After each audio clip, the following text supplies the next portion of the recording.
प्रश्न है कि पाकिस्तान क्यों गरीब हो रहा है और ज़्यादा क्यों हो रहा है। तो पाकिस्तान का मेष का कुंडली में द्वादश में शनि चल रहा है और धन के स्थान के ऊपर देख रहा है, और इंडिया का भी द्वादश में शनि आने वाला है, 1 साल और बाकी है। और अगर ये मीन शनि में मालिका के अनुसार ध्वंस प्रलय बर्बाद संपूर्ण विश्व पटल महाविनाश की तरफ जाएगा, अगर ये सच है तो चलो 2026-27 में ही गेम ओवर हो जाएगा, फिर कुछ बोलने का आवश्यकता नहीं है। 4 गांव में 4 आदमी भी नहीं रहेंगे, तो फिर हमें बोलना नहीं है। मैं इसीलिए इतना इत्मीनान मान रहा हूँ कि अगर चलो ठीक है, मालिका और गोमाता करने वाली है तो हमको क्या टेंशन है, इसलिए मैं उतना ज़्यादा इंटरेस्टेड नहीं।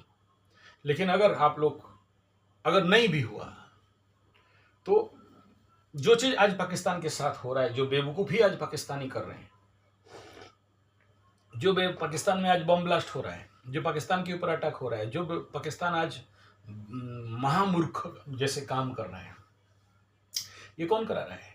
पाकिस्तान से द्वादश का शनि जो गोचर का है, और आने वाला समय में शनि पाकिस्तान के ऊपर, राशि लग्न के ऊपर, मेष के ऊपर शनि आ जाएगा। महादुखी भवेंद्र, भयंकर दुख होने वाला है। और जब भारत के ऊपर शनि आएगा तो पाकिस्तान के ऊपर महाशोक भवेंद्र, शोक सागर में डूबेंगे। यानी पाकिस्तान का कहीं से आने वाला समय में अच्छा हो जाएगा, ये दिख नहीं रहा है। जो कुछ भी करेंगे उसका उल्टा पासा पड़ेगा, इसमें गारंटी है, लिख लो। बोलते हैं ना, यत्र पूज्यन्ते नारिया तत्र रमन्ते देवता। तो पाकिस्तान में नारियों का हालत क्या है? मिडिल ईस्ट में उसका फिल्म एक देखोगे, नारियों के साथ बीमार भी पड़े रहेंगे, बच्चा बनाने का मिशन बना के रखा है। तो नारी का, जहाँ नारी के ऊपर अत्याचार अनाचार हो रहा है, तो वहाँ पर इस देश का, उस मिडिल ईस्ट का कितना भी करोड़ अरब कमा लें, कितना भी बड़ा पैसा का हब हो जाएं, दिनार डॉलर क्या क्या भी कर लें, आज जिस प्रकार का भिखमंगा हो गए और ज़्यादा हो जाएंगे। भारत का भी परिस्थिति क्या, पड़ोसी के गांव में आग लगा है, गांव भर में आग लगा है, आपका घर कितना दिन बचेगा? बचने वाला तो नहीं है। अगर आप सोचते हो कि नेपाल बेड़ा गर्क, श्रीलंका बेड़ा गर्क, पाकिस्तान बेड़ा गर्क, चाइना का बेड़ा गर्क, और आप बोलोगे कि हम बच जाएंगे, मेरे घर के पड़ोसी सबके तरफ आग लगा हुआ है और मैं बोलूँगा कि मैं बच जाऊँगा, मेरे घर में आग नहीं लगेगा, गलत सोच रहे हो, बहुत गलत सोच रहे हो। और इसलिए हमारा कर्तव्य है कि वर्तमान समय में हम क्या करें। हम पहला काम ये करें कि गो आधारित कृषि, प्राकृतिक कृषि, 70 रुपया किलो मैंने देखा था last. UAE, Kuwait, middle east के कुछ कंपनी भारत से 70 रुपये का किलो गोबर खरीद रहे थे। हम गजानंद सरस्वती इंडिया वाले 7 रुपया गोबर देने में दर्द लगता था। मैं अग्निहोत्र का कंडा बनाता हूँ ना, बोलते 50 रुपये में दे दो, बोला रहने दो, हम नहीं बेचेंगे, भाग। तो हमारे पास सबसे बड़ा ऊर्जा का खजाना है, लेकिन अक्ल कमज़ोर है, और आने वाला समय तो और ज़्यादा अक्ल कमज़ोर होगा। और गोबर आधारित कृषि, गोबर आधारित ऊर्जा व्यवस्था अगर हो जाए तो भारत में एक भी आदमी गरीब नहीं रहेगा। लेकिन वर्तमान का जो कंडीशन है उसमें कोई समझने वाला नहीं है। फिर से कह दे रहा हूँ, मैं 56 इंच को कोई भी नहीं कह रहा हूँ, बहुत अच्छा है, ऐसा होना चाहिए। 56 इंच अपनी जगह में ठीक कर रहे हैं, क्या करें? उसको बुद्धि अकल देने वाला लोग अगर बेवकूफ़ और बुड़बक हों तो इसमें पाकिस्तान का हालत तो, कंडीशन कहीं से भी नहीं दिख रहा है कि सुधरेगा, लेकिन हमारा भी नहीं है। अगर हम ये सोच रहे हैं कि हम बचा लेंगे, हाँ जरूर, भारत के कौन लोग बचेंगे? भारत बड़े से बड़े क्राइसिस को झेलने का दम रखता है, लेकिन ये जो आप लोग ऑनलाइन और इंटरनेट डिपेंडेंट इकोनॉमिकल सिस्टम है, एज पर मालिका कुछ भी नहीं रहेगा, सब खत्म हो जाएगा, इंटरनेट डैमेज हो जाएगा। अब ईरान को थोड़ा और उंगली किया जाए ना तो घुसेगा और तार उर काट देगा, उधर से 2-3 रॉकेट छोड़ेगा, उधर ऊपर में सेटेलाइट में ठोक देगा, बेटा चलाते रहो इंटरनेट। पगला आदमी है वो, उसको पता है।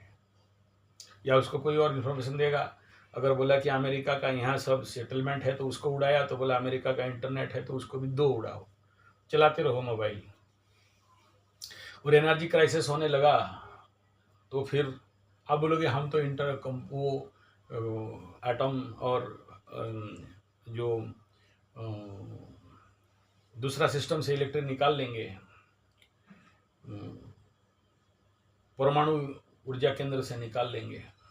लेकिन देश का सिस्टम और विश्व का सिस्टम ऐसा हुआ है कि मिडिल ईस्ट का गैस और तेल और खाद के बिना आपका देश चल नहीं सकता। आप जानते होंगे यूरिया से खाली डीजल से ट्रक नहीं चलता है, साथ में यूरिया भी भरना पड़ता है।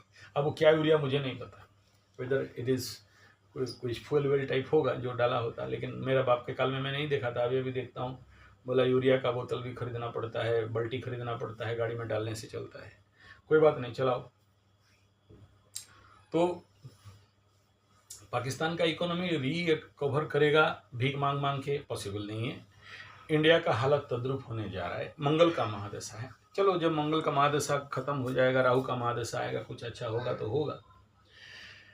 लेकिन वर्तमान ग्रह गोचरीय स्थिति, ये जो मंगल का अगला गोचर है द्वादश लग्न द्वितीय और तृतीय में नीच गोचर ग्रहण, और फिर केतु इन करेगा इधर। तो आप जो लोग भारत का जो भारत में जिस समय मंगल केतु इधर कन्या में कंजक्शन हुआ था, कन्या सिंगल एरिया में, उस समय कितना बड़ा बड़ा भारत के साथ इंसिडेंट और विश्व पटल में हुआ था, याद करो। और अभी जब यहाँ पर होगा साथ में गुरु चांडाल एंड मंगल का ट्रायंगुलर कंजक्शन, तो मैं सोचता हूँ तो मेरा अंदर दिल दहल उठता है, कांप जाता है सिस्टम। आप लोग सब हल्का में लेते रहोगे, लेकिन मैं ये सब जब ध्यान लगा के देखता हूँ कि यार आने वाला समय भारत का अवस्था क्या होगा, विश्व पटल का अवस्था क्या होगा, भारतीय पड़ोसियों का अवस्था क्या होगा, तो अंदर का रूह कांपता है। बोलने के लिए डर लगता है, बोलूँगा और लोग बोलेंगे डरा रहा है।